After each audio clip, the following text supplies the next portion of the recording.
नमस्कार, जकास रेसिपीजमध्ये तुम्हा सर्वांचे पुन्हा एकदा खूप खूप स्वागत आहे। आणि आज आपण जकास रेसिपीमध्ये बनवणार आहोत भरलेली शिमला मिरची।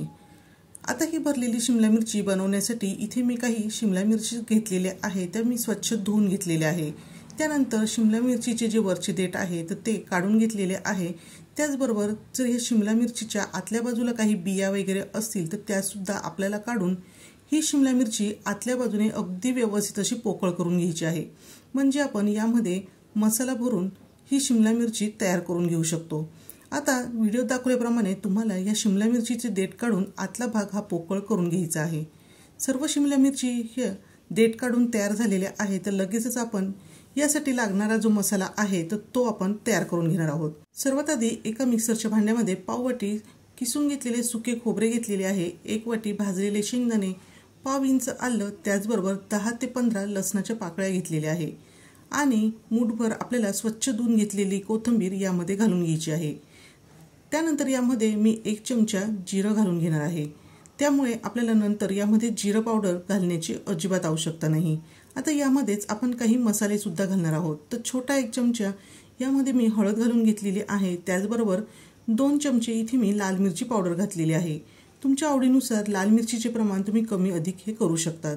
त्याचबरोबर वर्षभराचा जो साठवणीचा मसाला आहे तर तो 1 चमचा घालून घेतलेला आहे आणि त्याचबरोबर यामध्ये 1 चमचा धना पावडर सुद्धा घालून घेतलेली आहे आणि 1 चमचा घरगुती काळा मसाला घातलेला आहे। तो नसेल तर त्याऐवजी तुम्ही इथे 1 चमचा गरम मसाला सुद्धा वापरू शकतात आणि हे मिक्सरमधून आपल्याला जाडसर असे दळून घ्यायचे आहे।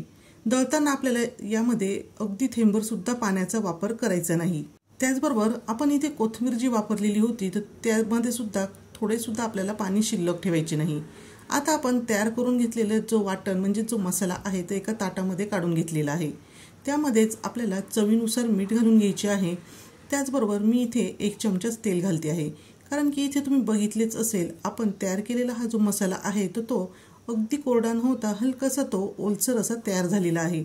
जर हा मसाला खूप जास्त प्रमाणात कोरडा असेल तर अशा वेळेस तुम्ही अजून यामध्ये एखादे 2 चमचे तेल हे घालू शकतात। आता 1 चमचाच तेल घातलेले आहे आणि त्यामध्ये अगदी छान असा हा मसाला तयार झालेला आहे। आता आपल्याला शिमला मिरचीच्या आतमध्ये जेवढा मावेल तेवढा मसाला थोडा थोडा करून घालून घ्यायचा आहे।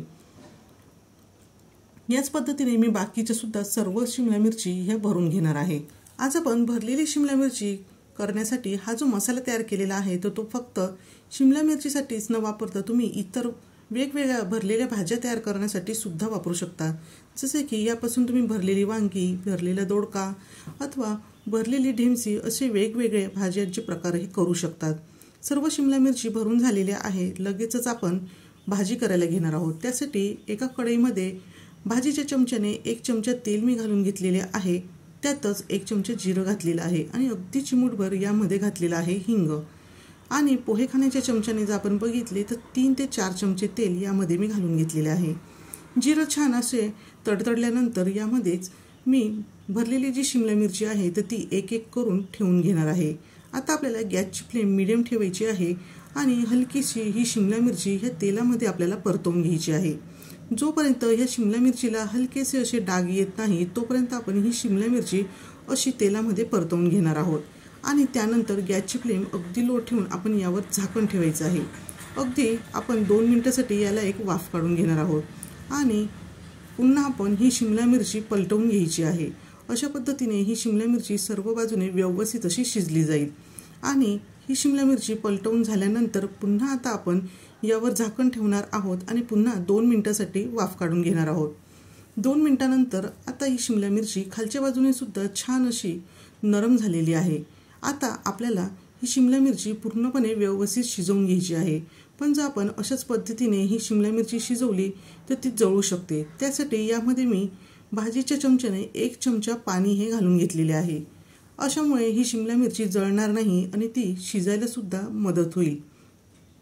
त्यानंतर आपण जो मसाला तयार करून घेतलेला होता म्हणजे शिमला मिरची भरण्यासाठी जो आपण वाटण तयार केले होते तर ते उरलेले वाटण यामध्ये मी घालून घेतलेले आहे आणि पुन्हा आता आपल्याला शिमला मिरची या मसाल्याबरोबर व्यवस्थित अशी परतवून घ्यायची आहे।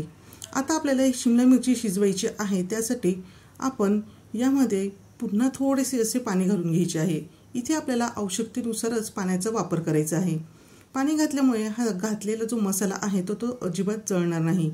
त्याचबरोबर यावर बारीक चिरून घेतलेली कोथिंबीर सुद्धा घालून घेतलेली आहे आणि पुन्हा यावर झाकण ठेवायचे आहे आणि पुन्हा आपल्याला 2 मिनिटांसाठीच वाफ काढायची आहे। प्रत्येक वेळेस इथे आपण 2 मिनिटांसाठीच वाफ काढून घेतलेली आहे, कारण की जर जास्त वेळासाठी आपण जर ही शिमला मिरची शिजवली तर खालच्या बाजूला ती अशा प्रकारे चिकटून बसू शकते, त्याचबरोबर ती जळू सुद्धा शकते। त्यामुळे आपल्याला ही काळजी घ्यायची आहे आणि दर 2 मिनिटांनी आपल्याला ही शिमला मिरची अशा पद्धतीने शिजवून घ्यायची आहे। शिमला मिरची मला इथे थोडीशी शिजायची बाकी आहे असे वाटते आहे, म्हणून मी पुन्हा यावर झाकण ठेवून 2 मिनिटं वाफ काढून घेणार आहे। सुरुवातीपासून आत्तापर्यंत शिमला मिरची ही तयार होण्यासाठी मला 8 ते 9 मिनिटं ही लागलेली आहे आणि आता ही शिमला मिरची अगदी परफेक्ट अशी शिजलेली आहे। इथे जो मसाला आपण तयार केलेला आहे त्यामुळे अशी ही भरलेली शिमला मिरची अगदी चविष्ट अशी तयार होते आणि अगदी सोप्या पद्धतीने मी तुम्हाला इथे ही भरलेली शिमला मिरची कशी करायची हे दाखवलेले आहे। अशी ही शिमला मिरची तुम्ही टिफिनला सुद्धा घेऊन जाऊ शकता। अशी ही चमचमीत चटकदार चविष्ट अशी भरलेली शिमला मिरची तुम्ही सुद्धा नक्कीच तयार करून बघा आणि ती तुम्हाला कशी वाटली हे कमेंट करून सांगायला विसरू नका। व्हिडिओ जर आवडला असेल तर व्हिडिओला लाईक करा, शेअर करा आणि चॅनलवर नवीन असाल तर चॅनलला सबस्क्राईब करायला अजिबात विसरू नका। पुन्हा भेटूया असेच एका छानशा आणि झकास रेसिपी सोबत।